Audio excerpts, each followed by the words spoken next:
오늘 말씀의 제목은 내면의 갈등 속에서 이중성을 극복하다라는 제목으로 하나님 말씀 증거하겠습니다. 사람의 눈동자나 혹은 손의 위치, 발걸음을 보면 그 사람의 심리 상태를 어느 정도 좀 읽을 수가 있습니다. 마음이 좀 불안하면 눈동자가 좌우로 움직이게 되고요. 초조하고 긴장이 되면 손을 어떻게 해야 될지, 손의 위치를 잡기가 굉장히 곤란한 경우들이 많이 있습니다. 그리고 무언가 결정을 해야 되는데 결정을 잘 못했으면 발걸음이 이리 왔다 저리 왔다, 방에서도 여기 왔다 저기 왔다 할 때가 많이 있습니다. 오늘 베드로의 움직임과 행동을 보면 베드로의 심리 상태를 좀 우리가 읽을 수가 있습니다. 베드로는 예수님과 함께 있을 때, 예수님이 계실 때 보통은 야고보와 요한 셋이 이렇게 다닐 때가 많이 있었습니다. 그리고 예수님이 승천하시고 나서 빌립이 사마리아에서 복음의 역사를 이루었을 때 요한과 함께 가서 그 복음이 진짜인지 아닌지 확인하고 성령을 내리게 한 그런 일이 있습니다. 그러니까 베드로는 주로 혼자 다니지 않았던 것을 우리가 성경을 통해서 알고 있습니다. 그런데 오늘 말씀에서 보면 베드로는 혼자 다닙니다. 32절에 보면 그때의 베드로가 사방으로 두루 다니다가, 이 홀로 다니고 있던 것, 그리고 사방으로 다니고 있었던 이 장면은 이 베드로의 심리 상태를 우리에게 알려주고 있습니다. 베드로가 이렇게 혼자 다니기 이전에 있었던 사건들을 잘 보면 놀라운 일들이 있었죠. 예수님이 승천한 이후에 세상 사람들이 모두가 놀랄 만한 성령의 임재하는 역사, 그 불의 역사, 방언의 역사가 있었습니다. 그리고 안전뱅이를 일으켜 세우는 그런 기적이 있었고, 한번 설교를 하면 3,000명이 회개하는 놀라운 역사들이 막 눈앞에서 벌어지고 있었습니다.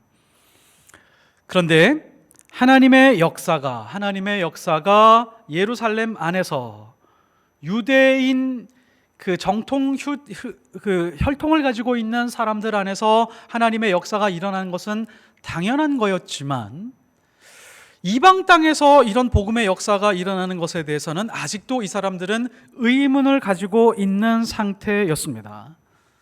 그러니까 이런 장면들이 일어나게 되면서, 그러니까 더러운 혈통을 가지고 있는 사마리아인들에게 복음이 전해지고 이 사람들이 기뻐하는 것을 보고 유대인들, 히브리파 유대인들이 봤을 때는 이것이 받아들이기 힘든 그런 사건들이었습니다. 베드로의 심경에 큰 갈등이 있었던 것이죠. 그래서 지금 베드로의 눈으로, 베드로의 마음으로 지금 오늘 말씀에 나와 있는 그 장면들을 한번 따라가 보려고 합니다. 그리고 베드로가 어느 지점에서 수렴이 되고 있는지, 어느 지점에 머물게 되는지를 한번 눈여겨보셨으면 좋겠습니다. 베드로가 혼자 사방으로 다녔던 이유가 있습니다. 마음이 불편했기 때문입니다. 왜 마음이 불편했을까요? 지금 최근에 일어났었던 몇 년의 사건들을 잘 종합해서 보면 사도행전 6장에서부터 이상한 일들이 일어나기 시작을 합니다. 히브리파 예수 믿는 사람들과 헬라파 예수 믿는 사람들이 갈라지기 시작을 하는데, 히브리파 예수 믿는 사람들은 예루살렘만 고집하려고 했습니다. 예루살렘을 떠나고 싶은 마음이 없었습니다.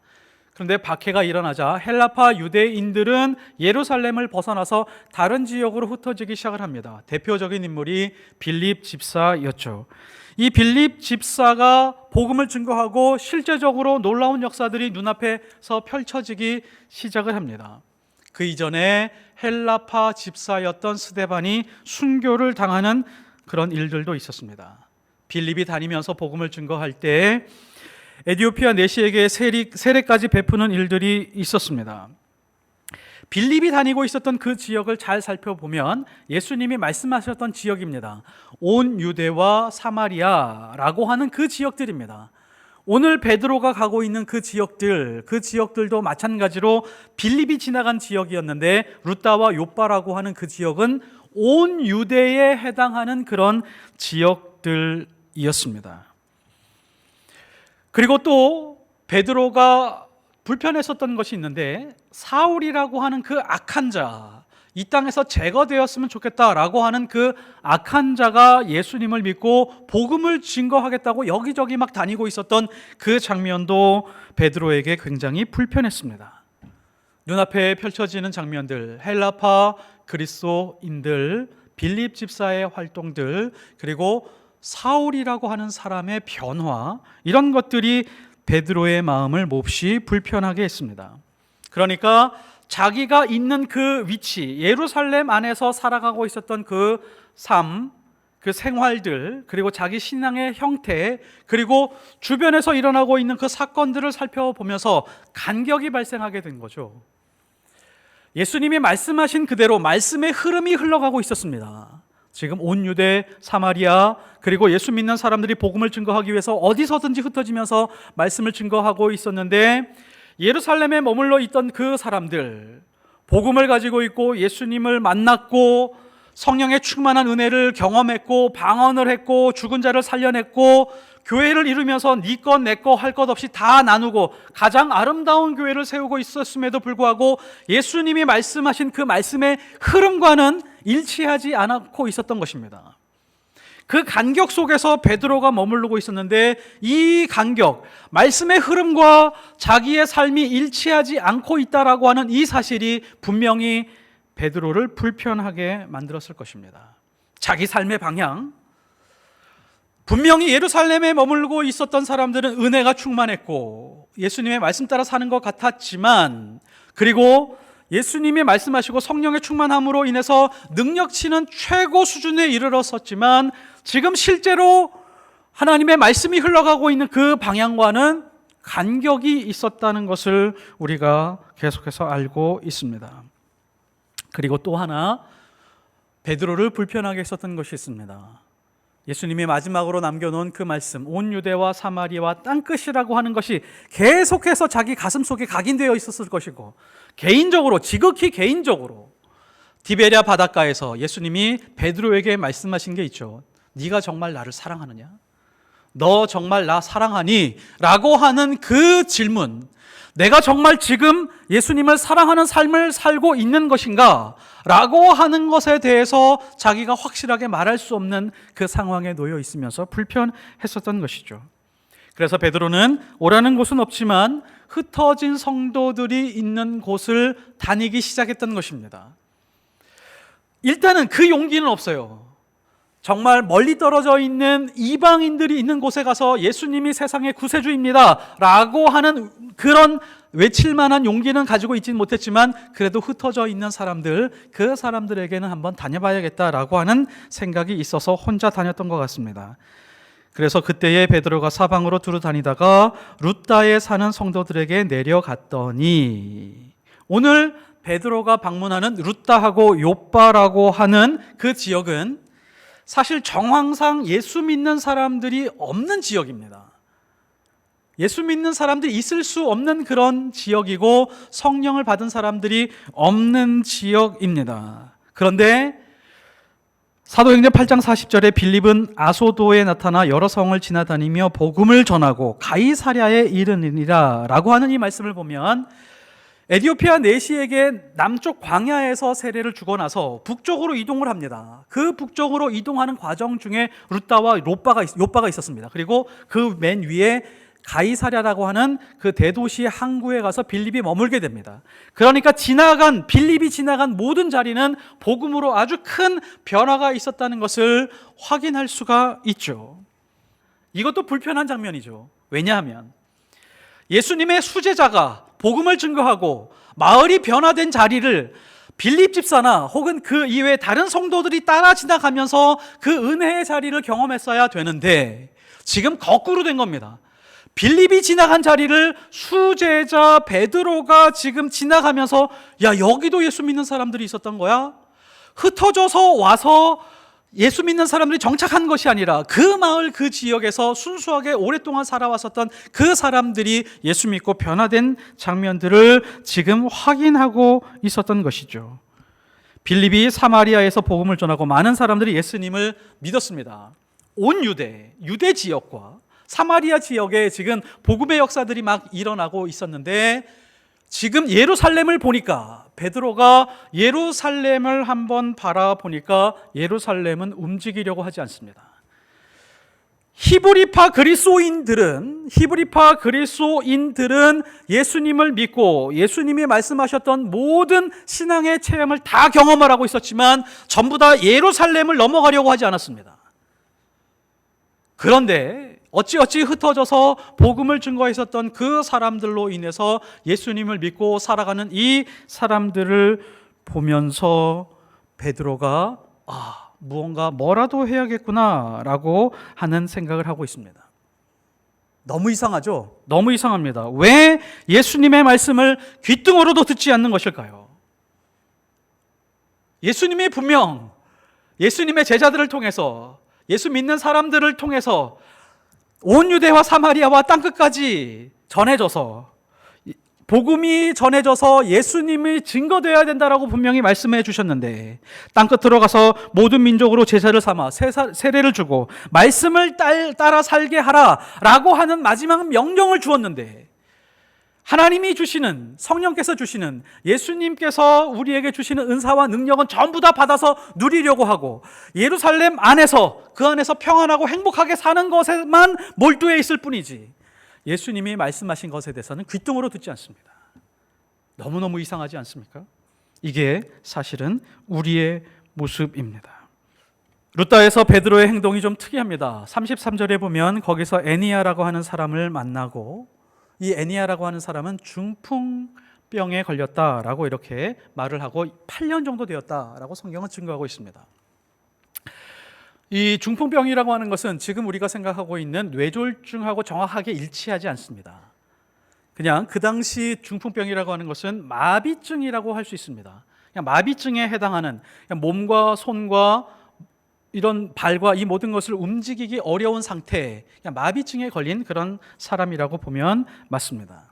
근데 베드로가요, 애니야가 베드로를 보고 저 좀 고쳐주십시오, 저 정말 너무 힘들게 살아왔습니다 라고 하면서 고쳐달라고 애원하지 않았는데, 베드로는 그 애니야를 보자마자 고쳐주고 싶은 마음이 막 솟아올랐습니다. 그래 애니야에게 다가가서 애니야의 병을 고쳐주고 일어나라 라고 그렇게 말했습니다. 애니야야, 예수 그리스도께서 너를 낫게 하신다. 일어나 내 자리를 정돈하라 한데 곧 일어나서 내 자리를 정돈하라. 이거 굉장히 중요한 의미를 가지고 있는데요, 다음 주에 한번 좀 살펴보도록 하겠습니다. 자, 우리는 여기서 베드로의 모습 속에서 어떤 모습과 겹치죠? 예수님이 이 땅에서 하셨던 일과 그대로 겹칩니다. 예수님도 환자들을 긍휼히 여기시고 환자들에게 다가가서 그 질병을 가진 사람들을 완전히 치유해 주셨습니다. 자, 그러면 우리는 이 장면들을 바라보면서 신앙을 이렇게 정리하면 될까요? 우리가 힘들고 어렵고 고난당하고 고생하고 혹은 질병으로 아파할 때 하나님께 나아가서 하나님께 간구하면 하나님은 우리의 질병을 고쳐주시는 분이시고, 그럼 그 은혜를 누리고 사는 것입니다. 혹은 은사와 능력이 많은 사람들은 그 질병이 있는 사람들을 가서 기도로 고쳐주는 것, 이런 정도 수준에서 머물면 신앙생활 다 하는 걸까요? 아니잖아요. 근데 많은 사람들이 여기서 멈추고 그 이상 더 깊이 들어가려고 하지 않습니다. 루다에서 17km 떨어진 욥바에서 두 사람이 베드로를 찾아옵니다. 아마 가까운 곳에 베드로가 있다라고 하는 사실이 전해졌던 것 같아요. 욥바라고 하는 지역에서 아주 신앙이 좋고 좋은 일을 하고 선행을 하고 있었던 여제자 다비다라고 하는 사람이 죽어서 시체로 되었었는데, 시체를 잘 닦아서 다락방 위에 누웠습니다. 그리고 베드로가 오면 고쳐줄 수 있겠지라고 하는 생각에 달려가서 베드로를 모셔옵니다. 베드로에게 간청을 하니까 베드로도 달려갔습니다. 막 달려가자마자 다락방 위로 올라가서 그 시체 앞에 앉아서 많은 사람들을 다 내보냅니다. 그리고 혼자 딱 있으면서 기도하고 난 다음에 다비다야 일어나라, 다비다 쿰이라고 말합니다. 다비다야 일어나라. 어떤 장면과 겹치죠? 예수님이 하셨던 달리다 쿰하고 똑같습니다. 욥바의 지역에 있던 사람들을 한번 생각해 보십시오. 욥바와 루다와 그 주변에 있던 사람들, 집집마다 병자들이 한두 사람씩 다 있었습니다. 그러면 베드로 불러와, 베드로 초청해, 베드로가 오면 죽은 자도 살리니까 아마 놀라운 역사들이 일어나게 될 거야, 베드로는 거절했던 것 같습니다. 누구를 또 거절했냐면 다비다. 욥바에 머무는 동안에 다비다는 심정이 어땠을까요? 욥바에 머무는 동안은 저희 집에서 주무십시오. 숙식을 다 해결해 드리겠습니다. 아니요, 평생 욥바에 올 때는 저희 집에서 머무십시오. 모든 것을 다 제공해 드리겠습니다 라고 했을 것입니다. 근데 이거 거절했습니다. 근데 베드로는 어디에 머물렀다가 나오죠? 시몬이라고 하는 사람의 집 무두장이라고 성경이 밝혀두고 있습니다. 루다에서도 며칠 밤을 잤을 것이고 사마리아에서도 며칠 밤을 잤을 텐데 어느 집에서 머물렀는지 성경이 말하고 있지 않습니다. 근데 욥바에서 누구의 집에서 머물렀는지를 말씀하고 있는데 이것이 굉장히 중요하기 때문입니다. 왜 베드로는 무두장이 집에 머물렀을까요? 무두장이가 뭐 하는 사람이죠? 가죽 제조 기술자입니다. 가죽을 제조하기 위해서는 가축을 죽여야 되죠. 가축을 도살해야 됩니다. 그래서 그 가죽을 잘 떠서 최고품의 가죽을 만드는 사람이 바로 무두장이입니다.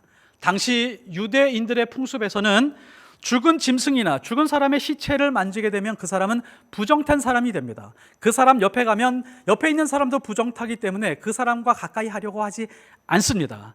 그 사람이 만지는 모든 물건들, 그 사람이 먹고 있는 음식들, 그 사람이 입고 있는 옷, 그 사람이 살고 있는 모든 집들이 부정탄 것이 되기 때문에 마을에서 외딴 곳에 거주하게 만들었습니다. 무두장이가 오게 되면 전부 다 피해갔습니다. 왜냐하면 부정탄 사람이기 때문입니다. 여기서 한번 잡아보십시오. 예루살렘 교회에 있었던 많은 사람들, 가장 이상적인 교회였죠. 성령에 충만했던 사람들입니다.